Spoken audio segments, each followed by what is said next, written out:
আজকের সকালটা একটু ভিন্নভাবে শুরু হলো। অফিসের পথে সিএনজি চালিত অটোরিকশায় রওনা দিয়েছি, আর হঠাৎ করেই শুরু হলো বৃষ্টি। জানালার বাইরে তাকিয়ে দেখছিলাম বৃষ্টির ছোঁয়ায় শহরের রাস্তাগুলো যেন এক নতুন রূপে সেজেছে। সিএনজির খোলা জানালার ফাঁক দিয়ে বৃষ্টির শীতল বাতাস গায়ে এসে লাগছিল।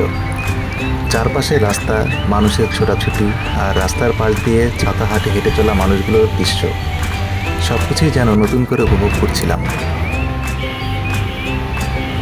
বৃষ্টি ভেজা এই সকালটা আমাদের ব্যস্ত জীবনে এক মুহূর্তের প্রশান্তি এনে দেয়। অফিসে যাওয়ার পথে এমন অভিজ্ঞতা যেন এক ধরনের শান্তি এনে দেয় মনে। আজকের এই মুহূর্তগুলো ক্যামেরায় ধারণ করলাম, আর সেটা আপনাদের সাথে শেয়ার করছি। আশা করছি আপনাদেরও এই ভিডিও ভালো লাগবে। ধন্যবাদ, সবাই ভালো থাকবেন।